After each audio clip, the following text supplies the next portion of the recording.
A BetterHelp ad.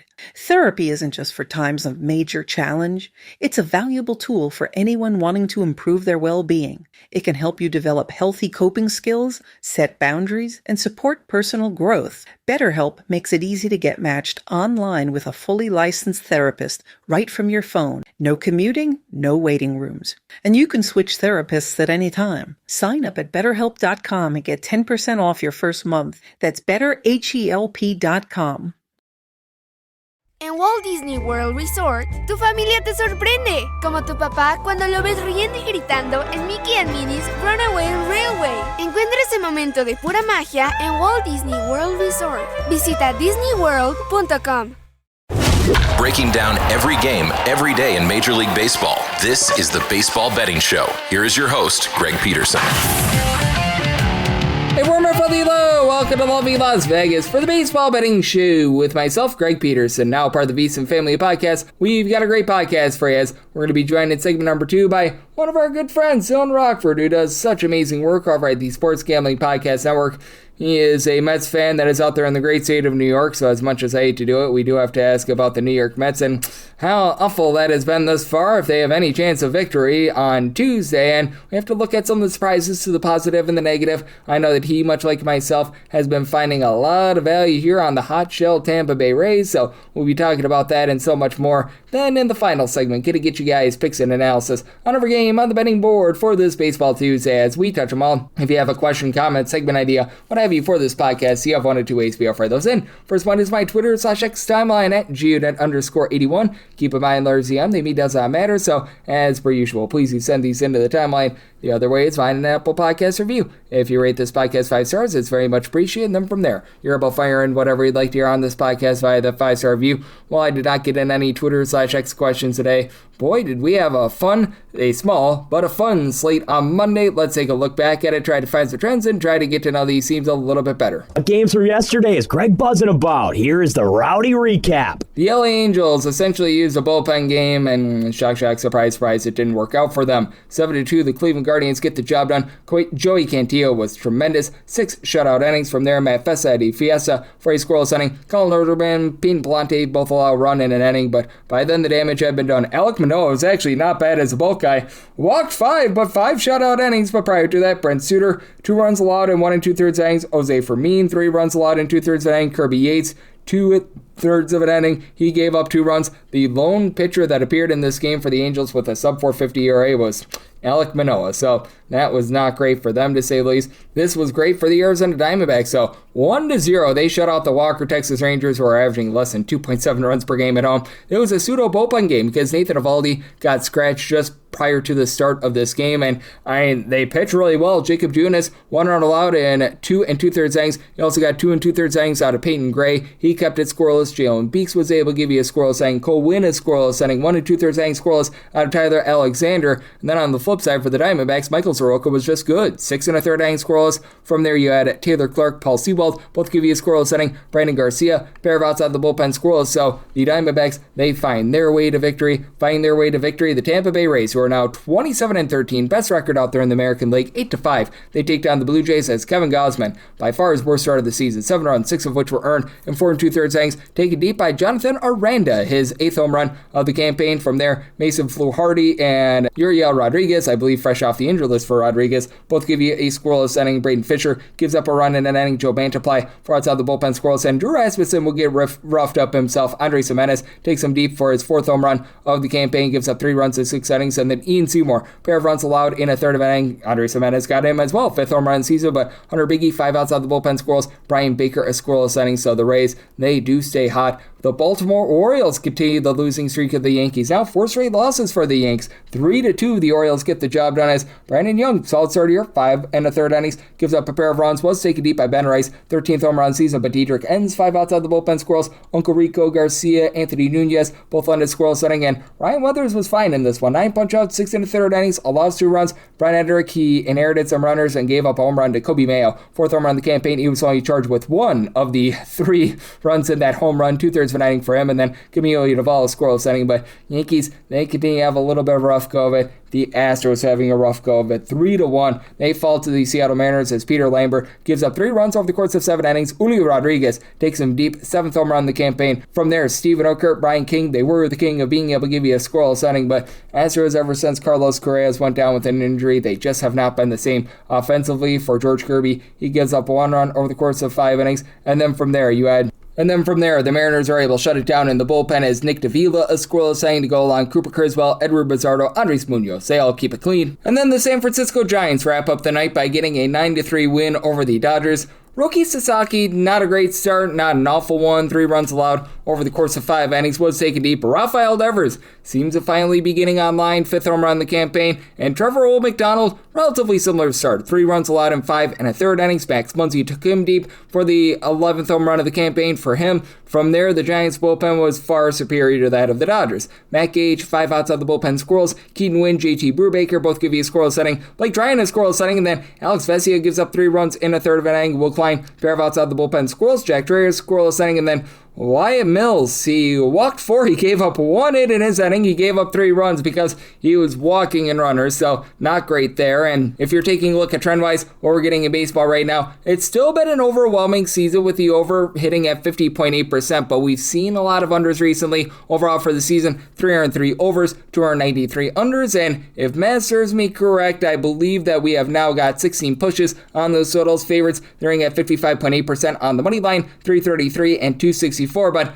look at the last 7 days in baseball. 35 overs, 50 unders, and a push. 58.8% to the under and favorites. They're in at only 53.1%. 43 and 38 on the money line, and 8 of those favorites failed to cover the run line. So that's what we're seeing in baseball right now, and that's where we're all getting trend-wise. Coming up next, how about if we do chat it up with our good friend Dylan Rockford of the Sports Gambling Podcast Network right here on the Baseball Betting Show with myself, Greg Peterson, now a part of the Beast Family Podcast.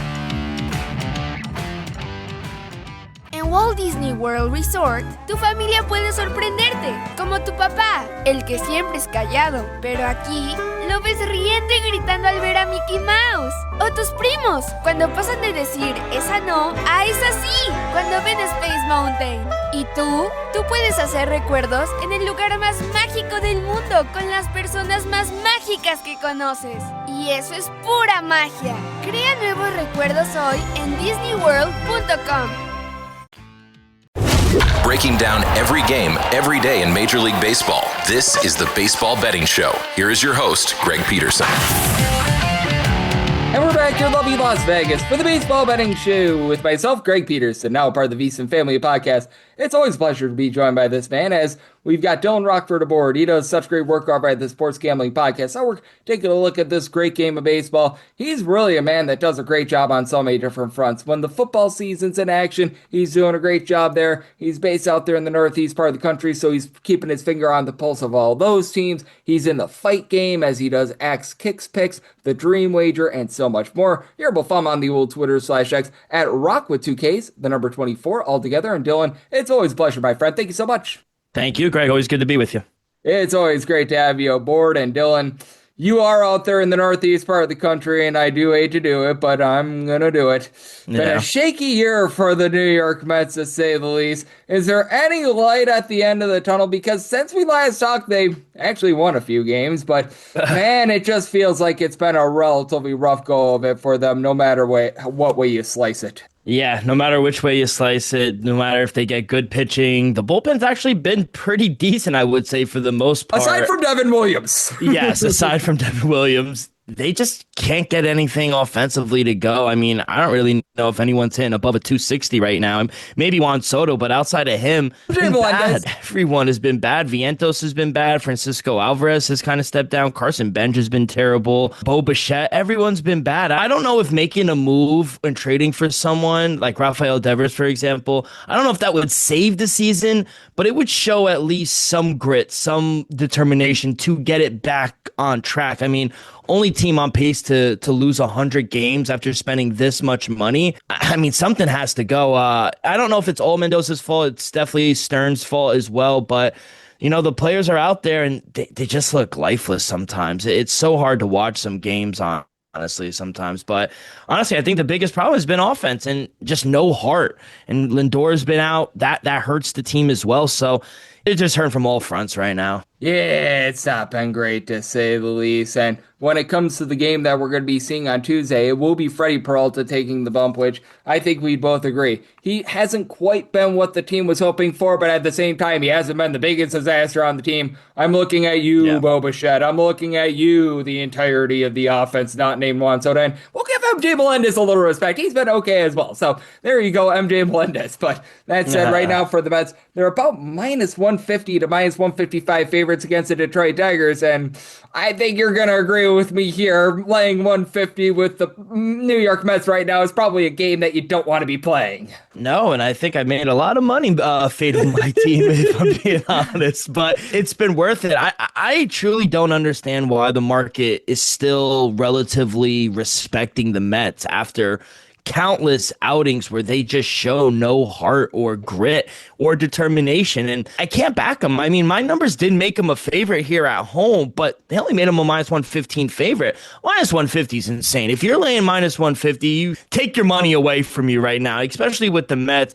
I'm not the biggest Jack Flaherty fan either, but I would have to take them here right now at this price. I mean, like I said, I only made them a minus 115 favorite, the Mets.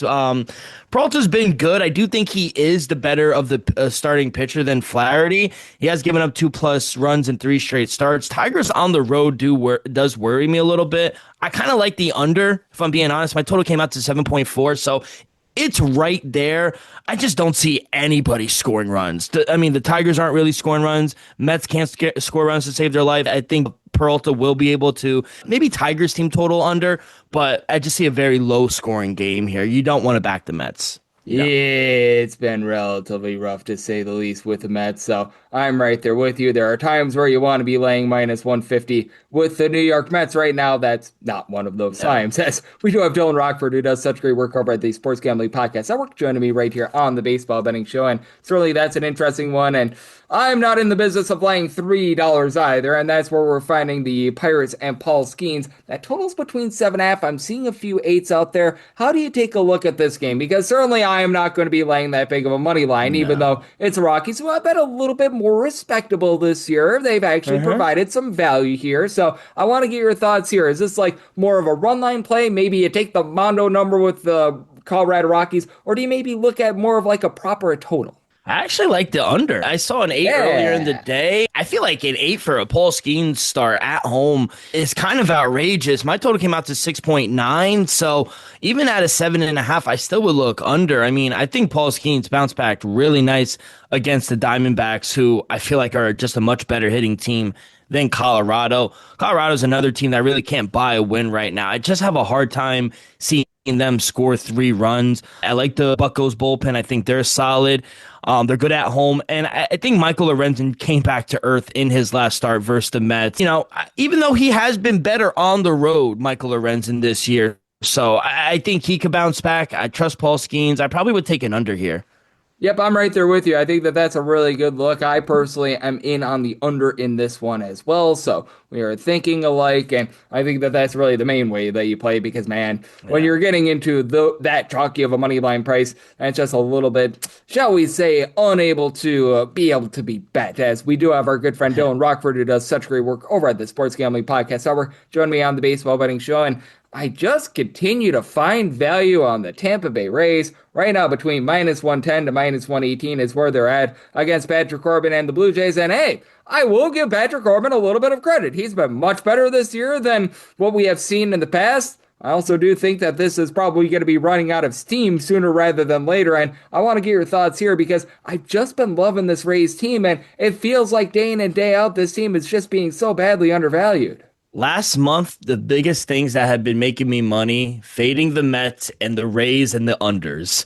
They've just been cash cows for me. Greg, do you know how many American League teams are over 500? 3. You are in the first place. Oakland Athletics, Sacramento Athletics.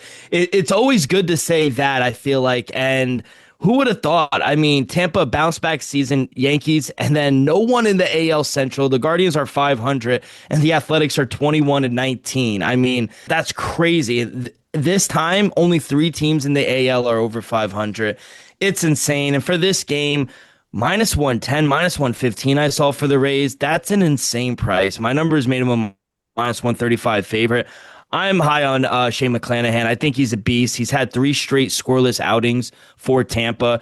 And one of those games was against the Blue Jays. And I just don't think Toronto has done anything offensively recently to, make me worried, especially against a good pitcher like McClanahan.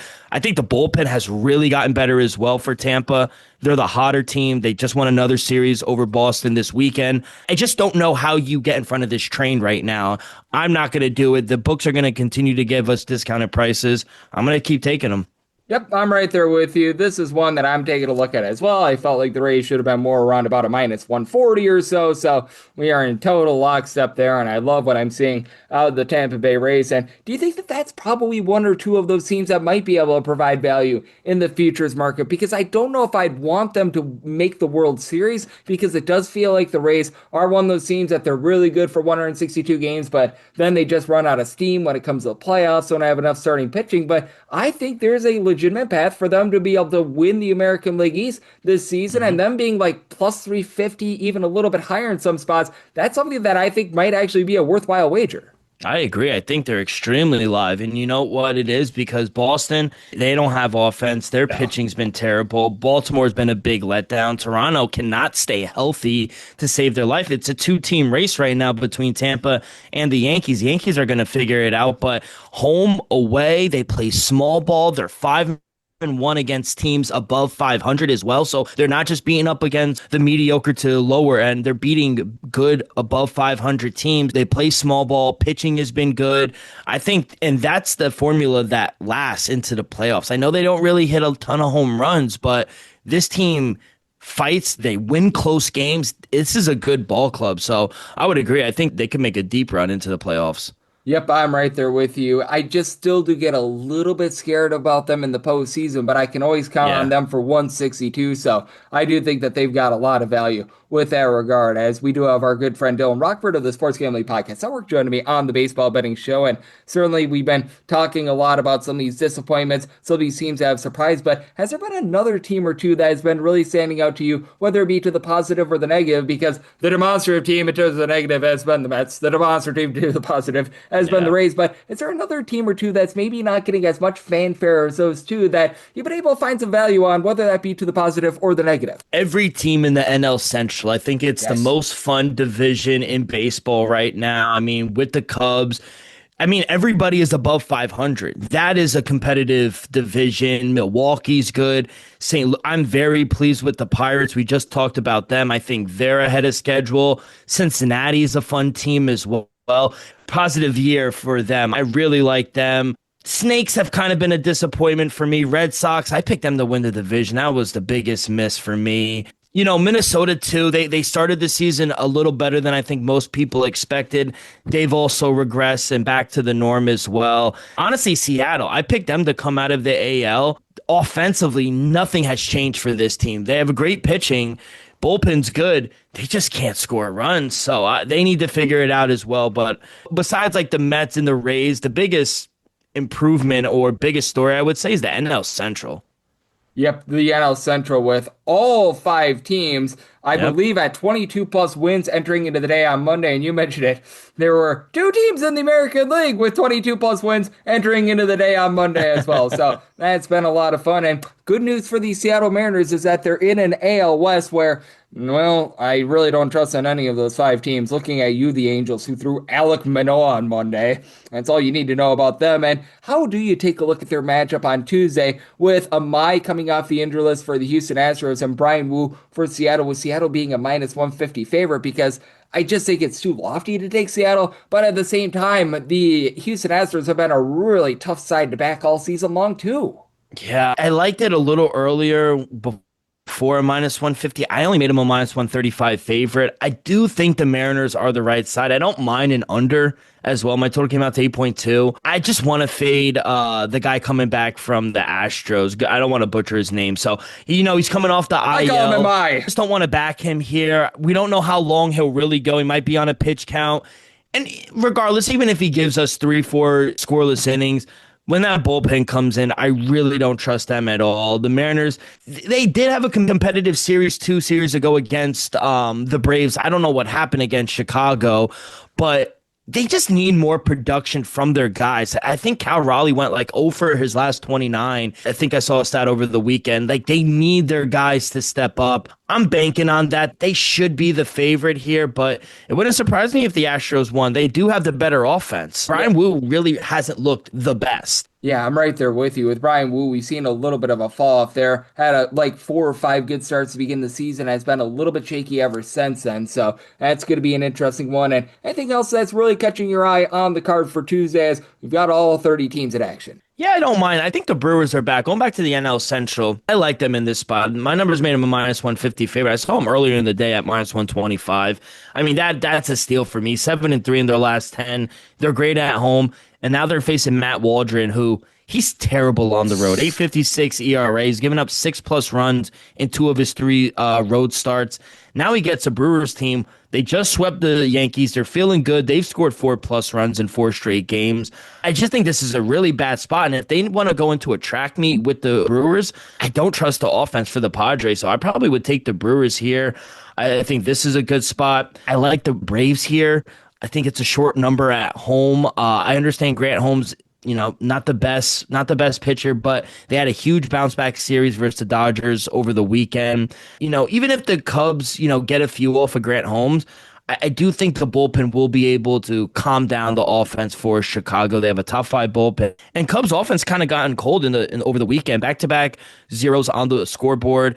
And Colin Ray, I think what it came down to me, he's just a fade for me on the road. So I think the Braves are the better team, barely. I think I would take the Braves here at home as well. Yep, I'm right there with you. I've been backing the Braves all season long. Grant Holmes is a little bit of a roll of the dice, but that bullpen is all sorts of banged up right now for the Cubs. The Braves are number 1 in terms of run production as well, so I've been loving what I've been seeing there, and I'm always loving our chats with you, my friend, because, Dylan, you do such a great job over at the Sports Gambling Podcast Network. You've got your finger on the pulse of so many things out there in baseball, but you also do a great job in the fight game and so much more, so love the good people at home. Know it's all on tap for you, and how people can follow along on social media and other platforms. Yeah, you guys can follow me on Twitter /X at RockWith2Ks24. It's Preakness week, so we got that. We got a huge UFC card as well back at the Apex. We got MVP boxing on Netflix this week, and that should do big numbers as well. The UFL, baseball, basketball, NHL, it's locked and loaded. This is the best time of the year, Greg. Everything's going on. The grind doesn't stop, like you know. Yep, absolutely. The grind does not stop, and our good friend Dylan, he is an incredible grinder every single time he joins me, lends such great insights, and did so once again today. So big thanks to Dylan for joining me on the Baseball Betting Show, now part of the Beast and Family Podcast, and coming next, it is that time of the podcast. I'll give you picks and analysis on every game on the betting board for this Baseball Tuesday as we have them all. En Walt Disney World Resort, tu familia te sorprende, como tu papá cuando lo ves riendo y gritando en Mickey and Minnie's Runaway Railway. Encuentra ese momento de pura magia en Walt Disney World Resort. Visita disneyworld.com. Breaking down every game, every day in Major League Baseball. This is the Baseball Betting Show. Here is your host, Greg Peterson. And we're back here in lovely Las Vegas for the Baseball Betting Show with myself, Greg Peterson, now part of the VSiN Family Podcast. Always great to be joined by Dylan Rockford, who does such great work over at the Sports Gambling Podcast Network, taking a look at this great game that we all know and love of baseball. Every single time he joins me, he lends such great insights, and he did so once again today. So big thanks to Dylan for joining me in the last segment. Now it is that time of the podcast. I give you picks and analysis on every game on the betting board for this Baseball Tuesday as we touch them all. If a game is listed on the betting board, Greg has a side and a total on it, so it is time to touch them all. Do note that, as per usual, any changes that are made to these plays will be listed up on my Twitter /X feed at Jude_81. We are going to be going in the Las Vegas rotation order. This is where we go with the National League games first in time order, then the American League games in time order, and the Interleague games are going to be at the bottom. That'll keep things all nice, neat, clean, and easy. And Shame on you, Major League Baseball, for no day games today. But that said, let's get things started. 9:51, 9:52 on the card. The Rockies are on the road against the Pittsburgh Pirates as Ball Skeens goes for the Buccos and Michael Lorenzen goes for Colorado. 7.5 to 8 is the total on the 7.5. Overs -115 to -120. Unders between even to -105 on the 8. Unders -120 and the overs even. And the Pirates -320 to -335 favorites. Anywhere between +250 to +265 is that number on Colorado. If we could get to a +288, I'll be willing to take a shot on Colorado. If you're looking to lay a run half right now with the Pirates, even trying to be able to get down to the run line, you're still going to be laying a number right around about -134, -136, and I'm willing to go up to a -136. I set my run line price at a -137, so that's about as far as I'm willing to go. I need at least like a +290 to take a shot here on the Rockies because Michael Lorenzen has been that rough. He's been posting up an ERA that's well above a 6, and for Lorenzen, he has been much better when he has been away from home rather than when he has been at home. For Lorenzen, 9.64 home ERA with a 4.43 ERA on the road, but the Rockies are also 22nd with regards to road scoring. They always have big home and road splits. They've been a little bit more respectable with regards to playing on the road this season, just overall in general, because it couldn't get much worse than it was a season ago. Mickey Moniak hitting above a 300 with 10 plus home runs has been solid. And then you've got other guys that are doing an okay job in terms of moving line. You've got Hunter Goodman, who's been able to give you good power with 10 home runs. And then from there, you've got like TJ Bromfield, who's been able to give you about a 340 on base. Trey Johnson has been able to hit above a 300. You've been able to get some good production out of Edouard Julien, but you still have the likes of Brenton Doyle, Jordan Beck that just haven't done a ton for you. Jake McCarthy has been solid in terms of getting on base, but Paul Skeens, ever since that first start of the season against the Mets, he has allowed 0 or 1 runs in every start ever since then. 2.36 ERA, given up less than 2 walks per 9 innings. As a matter of fact, down to 1.5 walks per 9 innings. So the command has been pinpoint. We have seen you don't mess with the Yohan Ramirez act up a little bit in the bullpen. His ERA is up to a 4. Gregory Soto has been solid with this Pirates bullpen as well, but I don't necessarily trust in him. But you're not going to need much of the bullpen here for the Pirates. Mason Montgomery has been solid as well. And then on the flip side for the Colorado Rockies, they're dealing with Jimmy Herget being on the bereavement list. Probably going to be available in this spot, but even if not, you've got Jaden Hill, Juan Mejia, Victor Vodnik, well, at a sub 4.25 ERA last season. Vodnik has not been great, but they pick up Brandon Bernardino, who's been really good in this bullpen. He's been able to play about a 3.6 ERA, considering his own ballpark it scores. That's all it in. Antonio Sensatella, 1.11 bullpen ERA. That's been very good for this team, and for the Pirates, this has been a team that's been able to put up about 5.9 runs per game at home this season. I do think that that's going to taper down a little bit. You've had Brandon Lau, O'Neal Cruz both be able to give you 10 home runs a piece, hitting between about a 255 to 260, and then Ryan O'Hearn moves the line. Nick Gonzalez, along with Brian Reynolds, throwing there Spencer Horwitz, all between a 372 to a 395 on base. But I do think that Lorenzen going to be a little bit sharper away from home, and Skeens, I think, just continues to do his thing. Semi-total 6.7, like the under, will lay up to a -136 on that Pirates run line. 9:53, 9:54 on the card. The Nationals are going to be on the road against the Reds. Yes, we're on to Cincinnati. He's on to Brady Singer, getting the start for the Reds, and Miles Michaelis goes for the Nationals. Nationals, big giant underdogs here of anywhere between +118 to +120. Should be bigger underdogs, between -135 to -145 than around Cincinnati. 9.5 to 10 is the total on the 10. Over and under both at -110 on the 9.5. Over is -120. The under is even. And I do like the 10 to the under. I set my total at a 9.4. Even at a 9.5 would be looking at the under, because with Miles Michaelis, they've been reducing his innings here over the last few weeks. They typically are throwing openers, so if you see someone like a PJ Poulin or something like that, some bullpen piece in there for the Nationals, Miles Michaelis is still going to be pitching in bulk, and he's been a little bit better recently. 300 runs or fewer allowed in each out of his last 5 appearances. He's also went 4 innings or fewer in 4 of those appearances as well. 7.44 ERA, 6.36 fielding dependent, giving up 2.5 home runs, 3 walks per 9 innings, and he is backed by a bullpen that is in the bottom 10 in terms of ERA. It's better than it was last season when they were dead stinking last in terms of bullpen ERA, but still, there's not a lot of reliability out there. Clayton Beeter is currently on the injured list. I do like what you've been able to get out of Brad Lord in terms of a long appearance guy. He's been able to do a pretty nice job in terms of holding down the fort there. And I do mention Poulin. He's been able to give you about a 3.32 ERA, but Carlos Farland, Cionel Perez, both of these guys above a 4.50 with regards to their ERA. Andre Granillo, Ken Waldachuk, these have been long guys guys that have not been great to say the least. And on the flip side for the Cincinnati Reds, first month of the season, they were number one in terms of bullpen ERA. It's gone down the toilet bowl a little bit. Immediately began going on the injury list. I honestly do not think it's a bad thing. You've got the likes of Lewis May, Sam Mull, Graham Ashcraft, who have all been able to give you a sub-2 ERA. Now they're utilizing TJ Antone a little bit more. He and Brock and Rolberg hovering right around about a 3 ERA. Pierce Johnson is finding it as well. So I think that the bullpen is going to be plenty fine here, and they're going to need it to be, because Brady Singer, he has been a little bit shaky to begin the season. 5.63 ERA,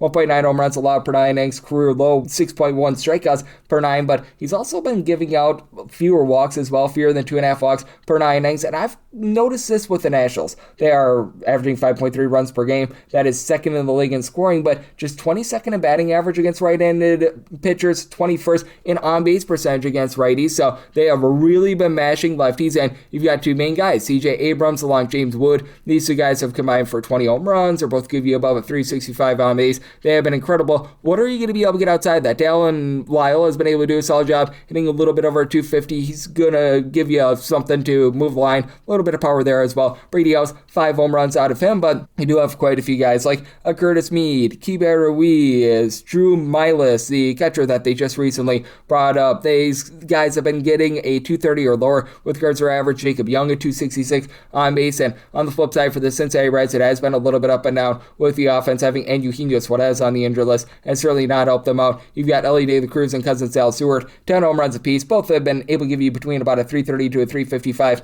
on base. You just need a little bit more of these ancillary guys like Tyler Stevenson, TJ Friedel, Cabrian Hayes, Will Benson, all hitting below the Bedell line of a 200, but JJ Bleday has been able to give you a little bit of a breath of life, and really like what I've seen on Nathaniel Lowe recently. 6 home runs and 80 at-bats, hitting for about a 333 on base, so I do think that the Reds take it to Michaelis. I set my money line price at a minus 174. Don't know if I want the run line, but certainly do want the money line, and like the under, set my total 9.4. 955, 956 on the card. It's the Cubs on the road against the Braves. Grant Holmes is on the bump for the Bravos, and Colin Reyes has hit Pepper Ray to another start, and for the Cubs, they do find themselves between even money to plus 110, seeing size plus 120 out there, minus 120 to minus 130. Then I'm on Atlanta, and 9 is the total. The over is minus 110 to a minus 115. Under is minus 105 to a minus 110, and I do like the over in this ordeal. I set my total at a 9.6 for Colin Ray. He's up to about 8.1, 8.2 strikeouts per 9 innings, which is stunningly a career high for him at the young age of 35. He's turning 36 next month. I don't know if that's necessarily sustainable. 4.03 ERA. He's doing a nice job not beating himself. 0.9 home runs, 2.8 walks per 9 innings. And on the flip side, you do need Grant Holmes to be dialing down the walks a little bit for the Atlanta Braves. Overall, he's been posting up a 4.34 ERA, 7 strikeouts to go along with 4.1 walks per 9 innings. And he does face off against the Cubs lineup that is currently in the top 6 in the big leagues in terms of run creation. But I do think that for this Cubs team, they are going to have a little bit of a tough time dealing with both him, along with a Braves bullpen that has been in the top 5 in terms of ERA. You've had Tyler Kinley, since he comes on over from the Rockies,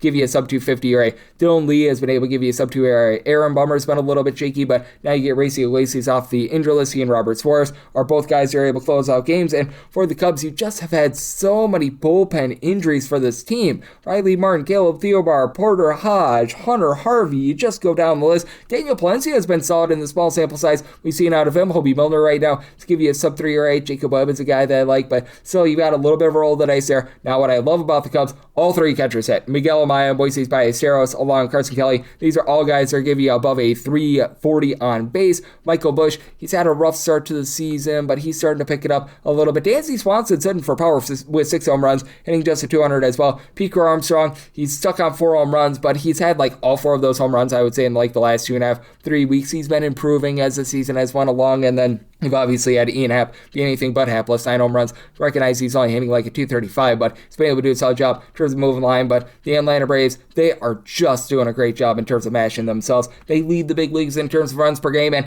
this is with Ronald Acuna Jr. being on the injury list. They're just now getting back Sean Murphy. Matt Olson has been incredible. He's on pace for 50 home runs. He's been giving you nearly a 400 on base. Ozzy, Albies, hitting a 300 with 8 home runs. You've had the likes of a Michael Harris hit above a 300 with 7 home runs. Jake Baldwin is building off that rookie season. Austin Riley hasn't even met himself thus far this season, so I do think that the Atlanta Braves take it to the Cubs here. Set my line at a -145, like the Braves on the money line, and like the over, set my total 9.6. 957, 958 on the card. It's the Padres. They're going to be on the road against the Brewers as Brandon Sprode is on the bump for the Brew Crew. Matt Waldron goes for the Padres. Padres are an underdog here of anywhere between +105 to a +115, -125 to a -130. That number on the Brew Crew. 8.5 is the total. Over is -110 to a -120. Under is between even a -110. I'm going to take the Crew here. I set my line at a -136.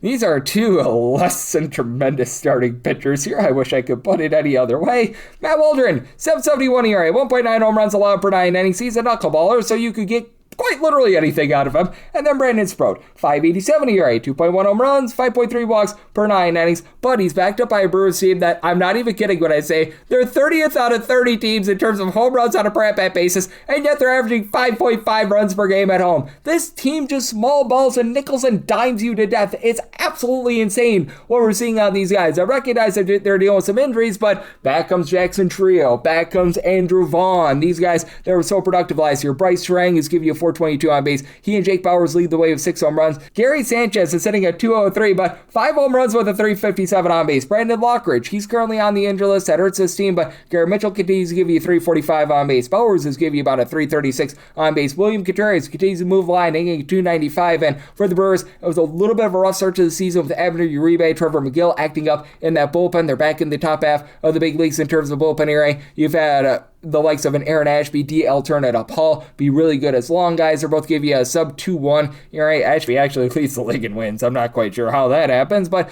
you know what? Brian Fitzpatrick, since they called him up, sub 250 ERA. So these guys are doing a nice job in terms of holding down the fort end. It does feel like McGill and company, they're starting to get back online a little bit. And for the Padres, they were number one in terms of bullpen ERA last season. They've taken a little bit of a fall off with Jeremiah Estrada, Andre Motajon, both posting up an ERA above a 4, but it feels like those guys are rounding into form. You know what you're going to get out of Jason Adam, Mason Montgomery. These guys will give you a sub 225 ERA. Bragley Rodriguez has actually been pretty solid in the bullpen as well. But for the Padres, the offense has went very dry over the last week or so. They're a middle of the road team if you look overall for the season in terms of run creation.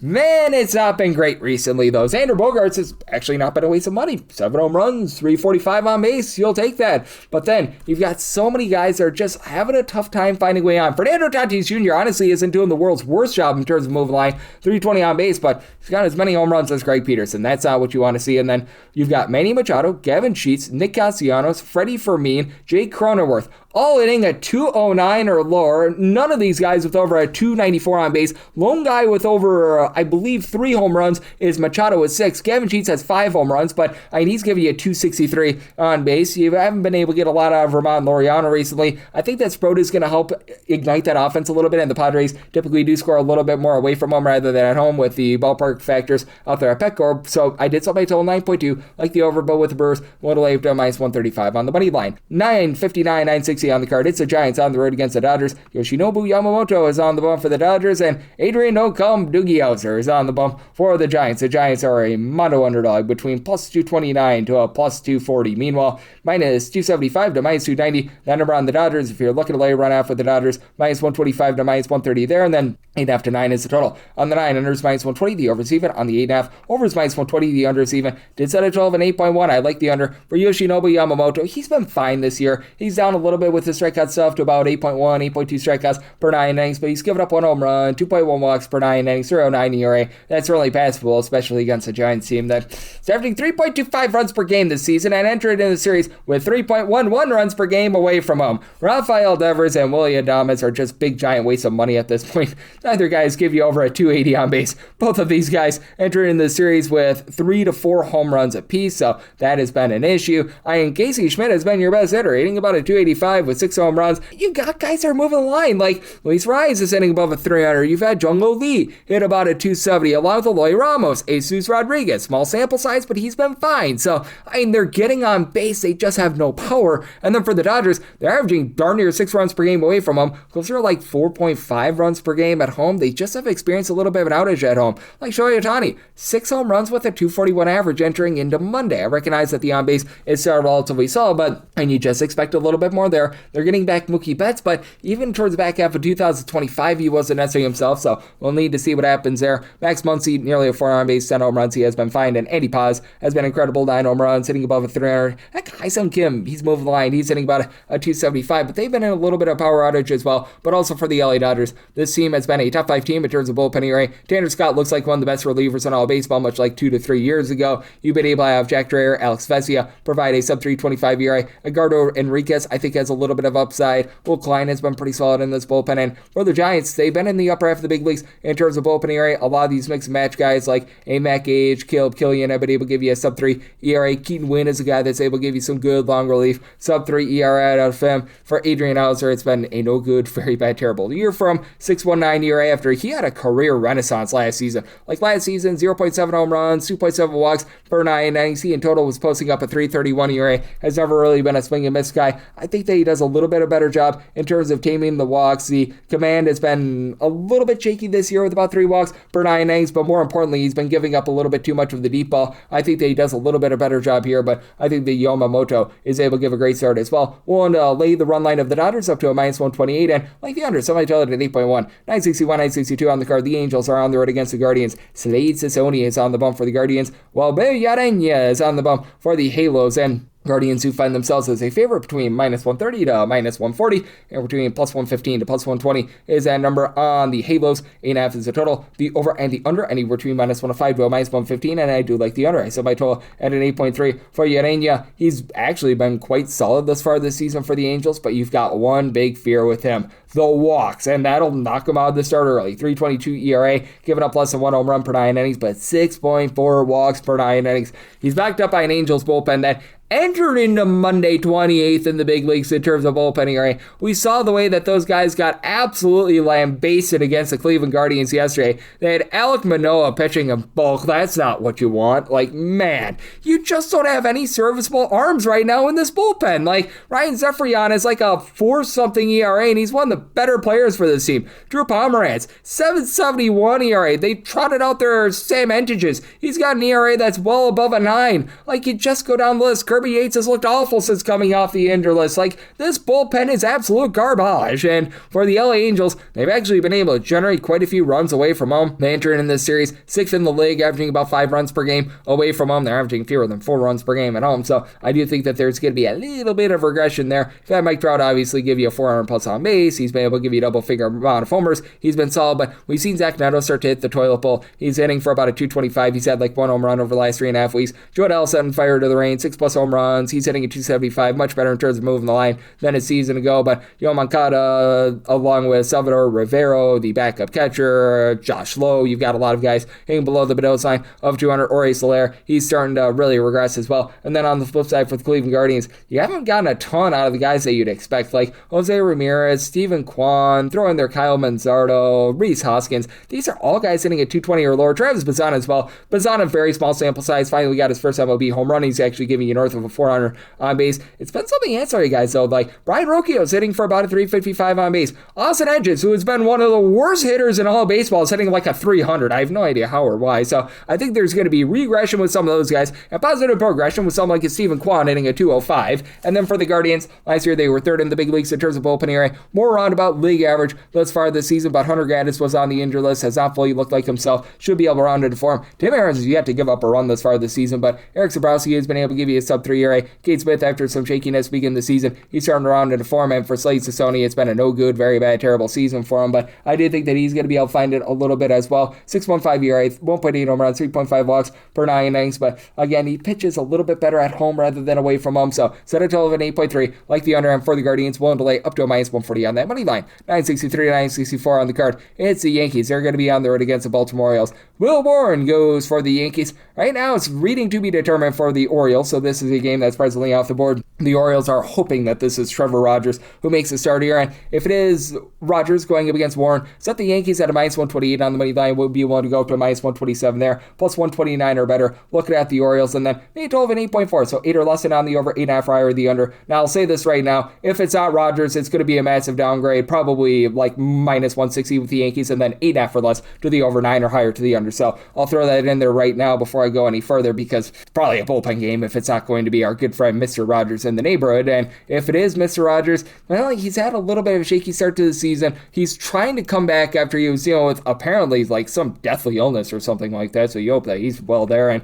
he's probably not going to be his full self here. 4.75 ERA to begin the season after he was so good last season, but the fielding independent numbers indicate positivity. He's only given up 0.9 home runs, 3 walks per 9 innings, 371 fielding independent. He's never really been a strikeout artist with about 8 strikeouts per 9 innings, but I think that he can do a solid job holding down the fort. And then with Will Warren, he's been able to do actually a really good job this far this season. 3.46 ERA. He had a toiletful start against the Texas Rangers where he gives up 6 runs there, but still, he's been able to keep things on in front of him. He's always been bitten by the walks bug. First 2 seasons at the big league level was giving out about 3.8 walks per 9 innings, down to about 2.4 walks per 9 innings. He's up to 11.4 strikeouts per 9 innings here. He's given up a little bit too much with the deep ball, 1.3 home runs per 9 innings, but it's an Orioles lineup that you just don't know what you're going to be able to get out of them night in and night out. Pete Alonso has been up to now about 8 home runs, but still, he's not really doing a great job moving the line, ending at 210 with a 307 on base. And a lot of these young guys, Kobe Mayo, along Colton Cowser, throw in there Tyler O'Neill. These are guys hitting a 215 or lower. Heck, Gunnar Anderson, he's hitting for just a 207. He's got the 9 home runs, but 265 on base. And then Taylor Ward, who he had 30 plus home runs last year with the Angels, stuck on 1 right now, but he is giving a 425 on base. And Adley Rutschman, down with the power, 360 on base, hitting a 300. That's passable. And then for the New York Yankees, Ben Rice has been incredible. 13 bombs, 415 on base. Aaron Judge, 4 on base, 15 plus home runs. Cody Bellinger, you know what you're going to get there, but the infielders like Ryan McMahon, the entirety of the catcher spot, Jazz Chisholm, Paul Goldschmidt, these are all guys hitting at 235 or lower. Goldschmidt seems to be coming along for the ride a little bit, and it seems like they're kicking the tires on Max Schumann to see if they've got anything there, but the Yankees have been really good with their bullpen. They're a top 4 team in terms of bullpen area. Fernando Cruz, Brent Hedrick, Tim Hill, these have all been guys that have been very serviceable thus far this season, give you a sub 350 ERA. David Bednar has been neither here nor there. Camilo Doval has been awful, but I'll tell you, Camilo Doval, these guys have been pretty solid, and for the Orioles, they're dealing with the injury to their closer in Ryan Helsley, but Uncle Rico Garcia, Yanu Cano, along Dietrich Enns, these are all guys give you a sub 3 ERA. I really don't have a lot of faith in Grant Wolfram, and since coming off the injury list, Keegan Aiken and Andrew Kittredge both have not been themselves. So with this spot, I made the Yankees a minus 128, so willing to lay up to minus 127 if it is Rogers.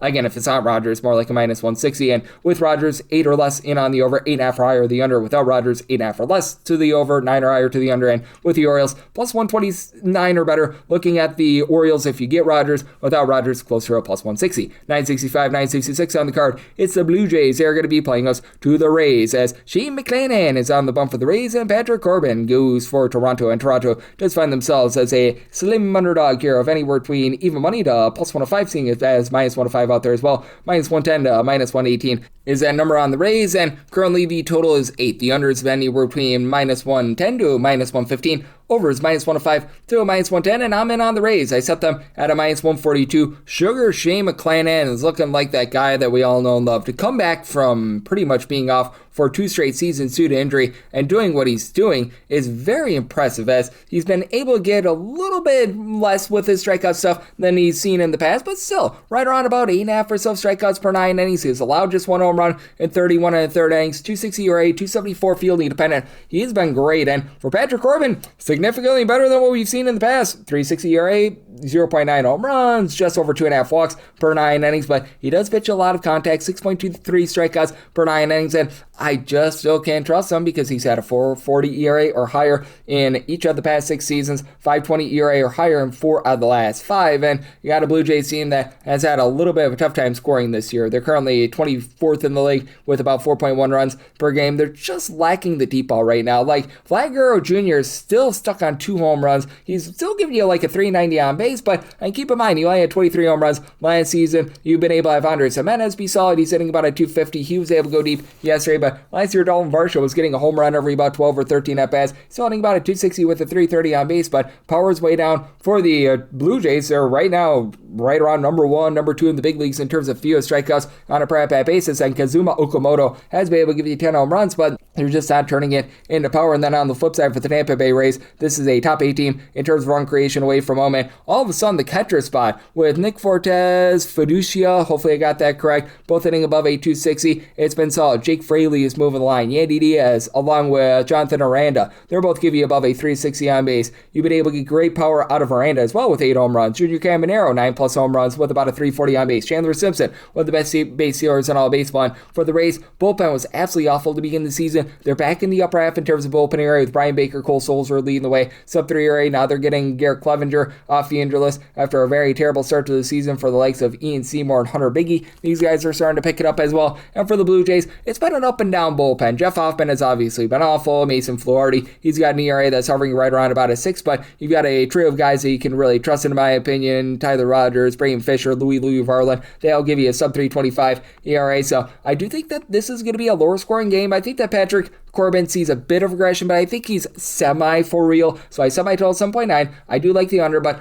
for the Rays, set them at a -142, like them on the money line. 967, 968 on the card. The White Sox are playing us to the Royals. Stephen Kolek goes for the Royals, and Eric Fetty Wap is on the bump for the White Sox. And the White Sox to find themselves as a underdog here between even money to +115, -120 to -125. That number on the Royals. 9 is the total. Under is -110 to a -115. Over is -105 to a -110. And for the Royals, I set them at a -126. So I'm going to be willing to take a shot on them on the money line for Stephen Kolek. He was solid last season. He's only made 1 or 2 appearances thus far this season, but for Kolek, he's not a guy that's going to go out there, light up the radar gun or anything like that, but he's going to do a solid job in terms of being able to keep things out in front of him. You go back to what he did between his time with the Padres along with the Kansas City Royals last year, 351 ERA, 382 field independent with giving up less than a home run per 9 innings, 2.5 walks per 9, only about 6.2 punch outs per 9 innings. He's only made 1 appearance as far this season, 3 runs allowed over the course of 6 innings. He only got 3 strikeouts there. I think you're going to get a lot of the same of what you got a season ago, which I still think is better than Eric Fetty Wap, who he's been able to lower his ERA this year to a 3.79.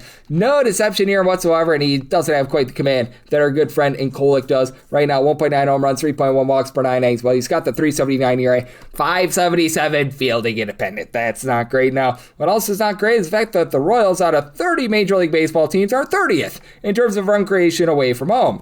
They have been averaging well over 5 runs per game at home, about 2.9 or so runs per game away from home, and you just need more of Vinny Pasquantino along with Salvador Perez. Both of these guys are hitting below a 210. They both have given you like 5 home runs apiece, but you need more power if you're going to have 2 guys that don't move the line the way that they have. Miguel Garcia's been fine. He's hitting at 285. Bobby Witt Jr. up to 5 home runs over the last like 3 or so weeks, one of them being an inside the Parker, 370 on base. He's doing his job, and you've got guys that are moving the line for this team. Like, you've been able to get some good production out of Isaac Collins, who's been able to give you a 350 on base. Kyle Isbell's give you a 330 on base. Lane Thomas, when he's been out there because he's been a little bit banged up, about a 350 on base. And for the Royals, this is a squad that's still in the bottom 5 in the big leagues in terms of bullpen ERA. I think it's going to turn around sooner rather than later. Matt Strahm, I thought was a good pickup in the offseason. He's right now supplying a 368 ERA. That should lower. Lucas Erceg, John Schreiber, they're back to give you a sub 335 ERA. And Daniel Lynch has been good in a long roll, but Alex Lang has been absolutely awful. They're dealing with the injuries to the bullpen, mainly Carlos Estevez, so that's been a big issue. Steven Cruz over a 10 ERA.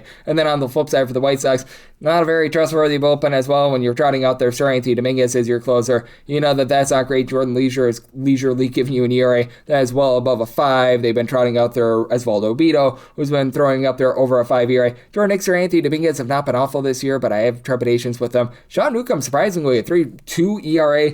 I think that's going to be going northward, and Grant Taylor's been a solid opener. And for the White Sox, this continues to be an all-or-nothing team. Like, they're a bottom 7 team in terms of their overall batting average. They draw a few walks, but They just rely upon the deep ball. Mutaka Murakami, 15 home runs. He's hitting at 232. Colson Montgomery, 10 home runs, 221 average. Montgomery about a 325 on base. Murakami does give you about a 365 on base. Same goes for Miguel Vargas, 230 average, 366 on base, 9 home runs. So, it's very much an all or nothing team. You do have a stabilizer in Sam Antonasi. He's been able to give you about a 375 on base, but you need more out of Edgar Quiero, Luan Acuna, both of these guys hitting below the middle sign 200. And Andrew Benintendi has not been great, 272 on base, 2 home runs. So I do think that the Royals find a way to go out there, get the job done. I do think that with the White Sox being all or nothing, it's a little bit closer to nothing. Semi-total at 8.6, like the 9 under, and the Royals up to a minus 125 on the money line. 969, 970 on the card. The Mariners are on the road. They're facing off against the Houston Astros. As for the Astros, it's going to be Tatsuya Amai going for them, and Brian Wu says woohoo to another start for the Mariners. They are anywhere between a minus 145 to a minus 155 favorite, and between plus 128 to a plus 145. That number on Houston, 8.5 is the total. Over is minus 110 to a minus 120. Under is between even and minus 110. Set the Astros at a plus 143. South Point has a plus 145, and I'm going to take that plus money on the money line for Amai. It's been a very difficult transition to the big leagues. He was on the injury list. I'm not even sure what he was injured with. I know that he's had a lot of problems communicating. He's went through multiple translators and everything like that, and I know that he was mentioning the pitch clock really catching up to him. He's pitched better than the 7.27 ERA would indicate. He has yet to give up a home run this year. I recognize it's 8 2/3 innings, and he's only made 3 appearances, which that has to worry you. This Astros bullpen, out of 30 teams, it's 30th in terms of bullpen ERA. My goodness gracious. It is not great, to say the least, when you've got Brian Abreu posting up well above a 5 ERA,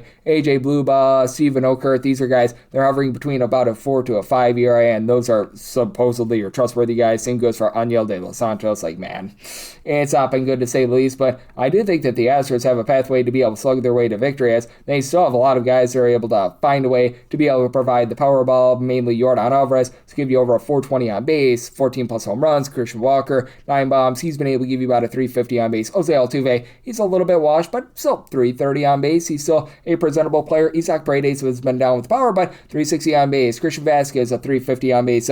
These guys are doing a great job, and in a small sample size, Brendan Shoemake, hopefully you got that correct, he's been able to give you a little bit of power as well. And then on the flip side for Seattle, they've been a bottom 10 team in terms of run creation away from him. Julio Rodriguez is really starting to find it, up to 7 bombs, 340 on base. He always has a rough first 3 or so weeks of the season. Now he's dialed in. Randy Arozarena, though, 375 on base. JP Crawford is hitting for no average whatsoever at 202, but 360 on base. You've been able to get something out of Cole Young, who's been able to give you 340 on base, but Cal Raleigh hitting a $159. He does have the 7 home runs, but man, that's been rough. Josh Naylor, you expect a little bit more out of him. 313 on base, 5 home runs, so that's been an issue. And for the Mariners, this is a top 5 team in terms of bullpen ERA, which is stunning considering Andres Munoz has a 6 ERA. Now, they did have to put Jose Ferrer on the paternity list, and Gabe Spire, Matt Brash, they're both on the injury list, but Edward Bizarro, Cooper Criswell, these have been guys who have been able to give you a sub-3 ERA. Casey Lugumino, they picked up out the scrap heap, has been able to give you a few okay innings. I really don't trust in Cole Wilcox, but you've had this team do a really nice job mixing and matching in this bullpen, unlike the Houston Astros. And for Brian Wu, stunningly, he's been one of the big issues for this team. Last year, he was one of the modicums of consistency. He had a bad pectoral injury towards the back half of last season, and you have to wonder if that's acting up once again, because for Mr. Wu, he has now given up 6+ runs in 2 out of his last 3 starts. Nice bounce back start against the Braves in his last outing, but 402 ERA, 380 fielding dependent. He's only giving up 1.5 walks per 9 innings, but a career low of 7.3 strikeouts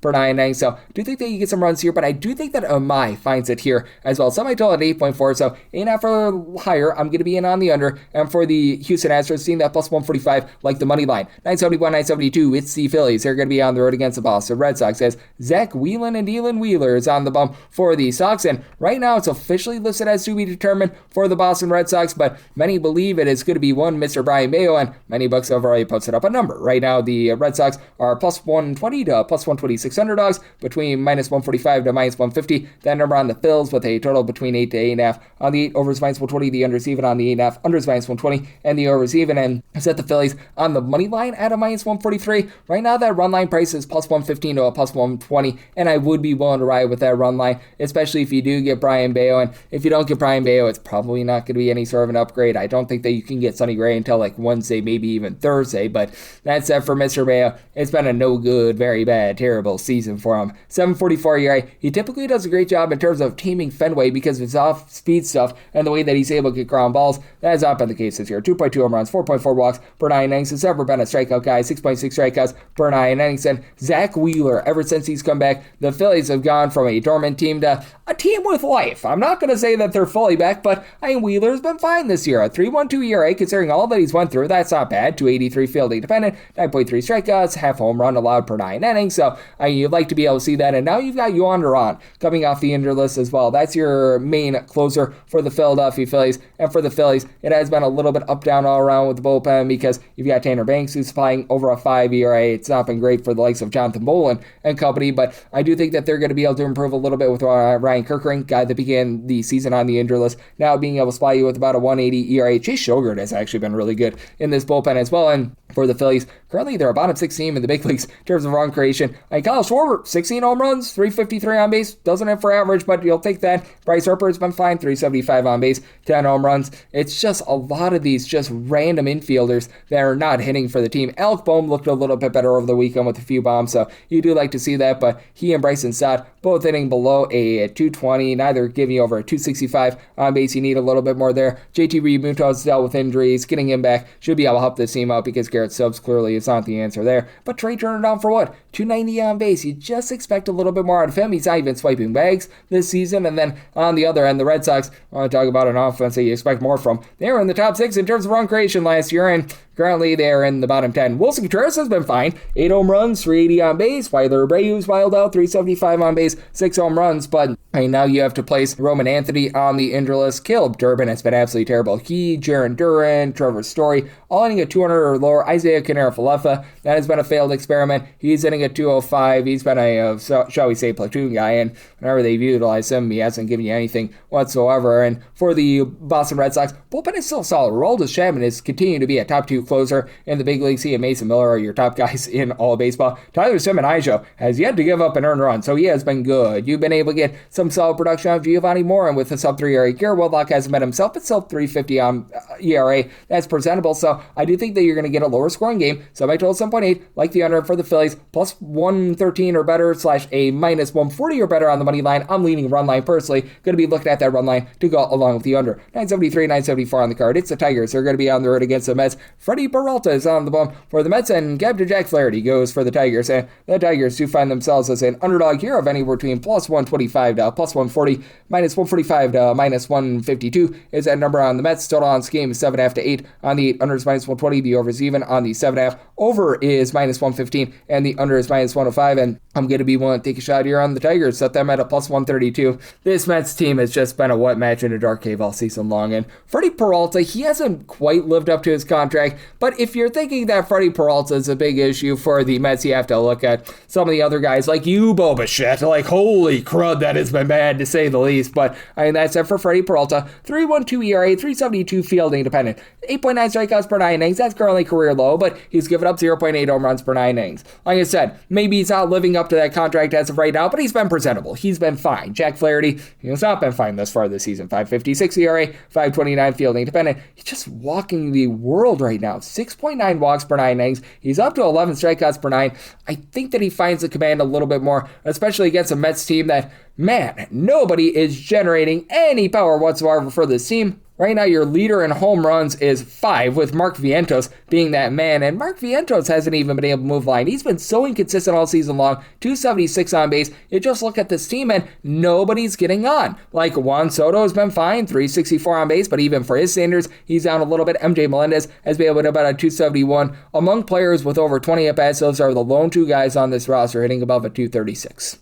That is awful. Like, that is absolutely awful. Why they trade for Marcus Semien, I have no idea. Luis Roberts right now dealing with injury. Brett Beatty, Carson Benjay in the outfield. These guys have been turds. Tyrone Taylor is pretty good with the glove at the plate. He's a turd. You've got Andy Ibanez currently with as many hits as myself.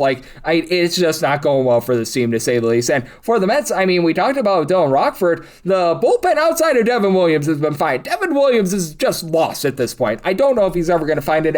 And Luke Weaver has been shaky as well. He's posting up like a 4.40 ERA, but he's looked better recently. unfortunately, but you've had the likes of Austin Warren, Oscar Brisbane, even Carl Edwards Jr. in like the 2 or 3 appearances that he's made, Brooks Fraley. These guys have given you a sub 250 ERA. Tobias Myers is a long guy, and he had 1 or 2 rough outings, but he's been fine. But at the same time, you just have no offense whatsoever. That's why I said a total of 7.8. I personally would rather have an 8 under rather than a 7.5 over, because you've got a Tigers team that's been a little bit up and down as well. But the Tigers all of a sudden are rounding into form with regards to their bullpen as well. They're trying to have shades of the bullpen madness that they had a few seasons ago. Brian Herter is a guy that I actually really like. He's been able to give you a sub 2 ERA. Brendan Hennefy, he was out of the fold to begin the season. He and Kyle Finnegan have been able to give you a sub 2 ERA. Birch Smith has been presentable for this team as well. And then on the flip side of things, you've got yourself a Tigers team that hasn't necessarily been able to power themselves with the deep ball as well. Spencer Torkelson, Dylan Dingler, Kerry Carpenter all have 6 home runs apiece, but all 3 of these guys hitting a 232 average or lower. With Torkelson, he's up to about a 330 on base, but you do have Kevin McGonigal, Riley Green, who both been able to give you over a 390 on base. Gleyber Torres, when he's been out there, has been solid, but he unfortunately hits the injury list, so that's been a little bit of an issue. I know that Javi Baez has been dealing with injuries as well, so it's been a little bit mix and match. Some of these guys, like Awencio Perez, Zach McKinstry, they just have not been able to give you a ton. So on an 8, I do like the under, and for the Tigers, plus 133 or better, I do like them on the money line. 975, 976. The Marlins are on the road against the Twins. Bailey Ober goes for the Twins, and Iri Perez is on the bump for the Marlins. And Marlins do find themselves as a slim underdog here, as you're going to be getting them between even money to minus 105. Right now, as good as a minus 110, as bad as a minus 117. Then around Minnesota, and the total is 9. The under is minus 120, and the over is even. And for the Twins, I'm willing to go up to a minus 110 on the money line and not a cent more. I set this line at a minus 111. For Bailey Ober, he's looked much better thus far this season. Last year, he's just given up deep ball after deep ball. He provided a 5.10 ERA. Right now, 4.19 ERA, 1 home run, 3.1 walks allowed per 9 innings. So he's been able to do a solid job there, but he's been much better at home. For Ober, 3.21 ERA, 0.6 home runs allowed per 9 innings at home, 6 ERA, 1.8 home runs allowed per 9 innings away from home. And that's the exact same thing that you've got for Iri Perez. When Iri Perez has been at home, he has been pretty dominant for this Miami Marlins team. When he has been on the road, he has been a completely different pitcher. You just take a look at his career splits. So this goes beyond like one season or anything like that. For Iri Perez at home, ERA that's right around about a 278. He's giving up about 0.9 home runs per 9 innings. In his road starts, he's giving up 2 home runs per 9 innings with a 5.17 ERA. Now he goes up against a Twins team that I do think that this is an offense that is going to be fading into the abyss a little bit more. As for the Twins, they have been a unit that this season has been in the upper half of the big leagues in terms of run creation. I love what I'm seeing out of Byron Buxton. He's got 10 plus home runs this season, and pretty much all of them have come over the last few weeks. He's up to 13 home runs, hitting about a 260, so he's been able to shake off that shaky start. But you still have Matt Wallner, Cody Clemens, along with Victor Carantini, all hitting below a 225. And for Clemens, along with Wallner, 20 plus home runs, but they just don't find a way to move line. Brooks Lee has been solid, though. He's been able to give you 5 bombs. He's hitting about a 275. Lucas Shaw, though, no power, and he's hitting at 225. Josh Bell has really hit the toilet bowl as well, so these guys have been an issue. And Royce Lewis has just been terrible. That's not good. And you know what else is not good? The fact that this Twins bullpen is in the bottom 3 in the big leagues in terms of bullpen ERA. I have to think that there's going to be a little bit of positivity here. Cody Funderburk has been able to give you a sub 250 ERA. Eric Orze last year with the Rays had like a 3 ERA. He's up to about a 425. And Anthony Bannon was actually good with the Dodgers last year. His ERA is like a 750. Like, that's terrible. Justin Tope is above a 70 ERA. Garrett Acton being on the injury list, that's been hurting them. But I mean, man, I do think that there's going to be a little bit of positivity, especially going against a Miami Marlins team that they're a bottom 5 team in terms of home runs on a per at-bat basis. You've had Liam Hicks really be able to carry the mail for this team, as right now he's supplying 9 home runs, and you've got plenty of guys that are able to move line. Hicks, who I just mentioned, Otto Lopez, Xavier Edwards, they're all hitting at least a 300. Javier Sancha has been pretty solid, giving you about a 325 on base, but outside of Hicks, nobody else has been able to give you 4 plus home runs. They've had Owen Casey just be a big disappointment after a nice first week or 2 of the season. Same goes for Alberto Hernandez. Now, they are getting some guys off the injury list, being able to get back Christopher Morel, Kyle Stowers should be able to help out a little bit. And for the Marlins, this has been a very good bullpen. They've been a top 8 team in terms of bullpen ERA, even with having a few guys acting up. Like, typically, Anthony Bender is a pretty rock solid guy. He's right now at about a 430 ERA. Kelvin Fauché, after a shaky start to the season, down below 350 with his ERA. And then you've got the likes of John King, Lake Picard, Taylor Phillips, who have all been able to give you sub 250. So, do think that this is a lower scoring game. So, I might total at 18.3, like the under for the Twins. We'll delay up to a minus 110 on the money line. 977, 978. The Diamondbacks are on the road against the Rangers. Mackenzie Gore hopes to not get gored for Texas. And you've got Zach Gallen looking to fill it up for Arizona. 8 to 8.5 is the total. On the 8.5, under is minus 120. The over is even. On the 8, the over is minus 120, and the under is even. The Texas Rangers are between minus 134 to minus 136, between plus 150 115. Plus 125 is that number on Arizona, and I'm willing to lay it with the Rangers. Willing to go up to a minus 136 on the money line. You've got two guys that, in my opinion, are actually doing for a lot of positivity with their pitching, but for completely different reasons. For Zach Gallen, career low 5.9 strikeouts per 9 innings, 4.70 ERA, but 0.9 home runs, 2.8 walks allowed per 9 innings. Mackenzie Gore, 10.8 strikeouts per 9 innings, 5.18 ERA, 3.99 fielding independent. He has been giving up closer to about 4 walks per 9 innings. For the Rangers, this bullpen has been great. 2.80 ERA. That is numero uno in all baseball. Now, they did have to use up a lot of the bullpen yesterday because Nathan Eovaldi hit the injury list unexpectedly, so that's a little bit of an issue, but Cole Winn was a guy that posted up a sub-2 ERA last season. We should see a little bit of positivity for him. Jacob Junis, they had to use him up quite a bit yesterday. He's been able to give you a sub-2 ERA. Like, a lot of these mix and match guys have actually been really good in the bullpen for this team. Like, Jalen Beeks has been at his best for his career. I like what I've been seeing out of him. You've got someone like a Gavin Collier who's been able to give you a sub-3 ERA, so these guys have been good, and I really like Jacob Latz and what he's been able to do. That said, for the Texas Rangers, they entered in the series averaging fewer than 2.8 runs per game at home. You've had Jake Berger along Corey Seager combined for 13 home runs. Neither guys give you over a 300 run base. Neither guy entered into the day yesterday hitting above a 210. Brandon Nimmo's been able to move the line, 360 on base. That's been a nice swap because Marcus Semion's been awful this season. You've got Evan Carter, who's up to 5 home runs, but still another guy that's not moving the line, as you've got him along with Danny Jansen, really the entirety of the catcher spot, hitting a 225 or lower. Wyatt Langford is back on the shelf. Ezekiel Duran has been able to give you about a 360 on base, and Josh Young hitting a 330, 5 home runs. He's been relatively solid, but it's been an up-down, all-around sort of lineup, and for the Arizona Diamondbacks, last year they were a top 5 team in terms of run creation. They've been more around league average this season. Corbin Carroll has been down with the power, but he's still doing a nice job getting on base. 5 bombs, about a 350 on base. Ketel Marte is just having a bad season. Sub 275 on base with 5 home runs entering in the series, but Eliarmo Vargas, he and Nolan Arenado, 6 home run speeds, and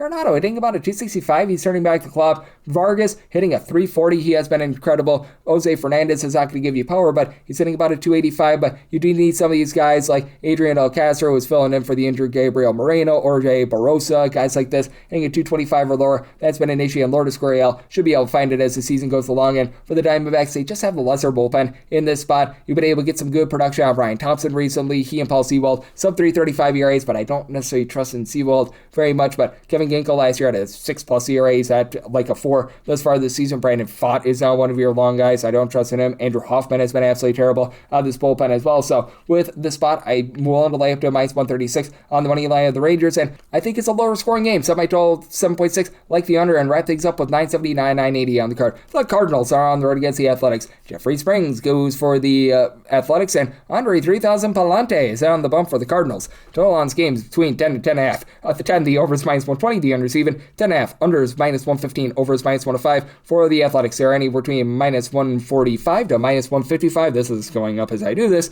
Between plus 125 to a plus 140 is that number on the Athletics, and with the Athletics, set them at a minus 146 on the money line. I was able to find some, shall we say, more reasonable prices a little bit earlier. If you're looking to lay a run F with them, that's between plus 125 to a plus 130. So I would need to get this down to at least a minus 145 to be able to take a shot on the Athletics. But when the timelines come out, I do think that you can get a minus 145. I personally was able to find one. So in on the Athletics on the money line for Andre Palante. He's just very much a jag, just a guy. He's nothing great. He's nothing terrible. He always tries to be able to keep the ball in the yard. He's only getting about 7 strikeouts per 9 innings. But hey, he's been able to do an okay job in terms of holding down the fort. 1.2 home runs allowed per 9 innings, 4.34 ERA. And then for Jeffrey Springs, 3.89 ERA, 1.4 home runs, 2.5 walks per 9 innings. Now, since they moved to Sacramento, he's been having over a 4.50 ERA at home. His ERA is a full point lower when he's away from home. So a little bit of caution there. Both of these offenses are solid but not amazing. Cardinals entering the series 10th of the league in terms of run creation. The Athletics 12th in the league. Obviously, the Athletics have been a little bit better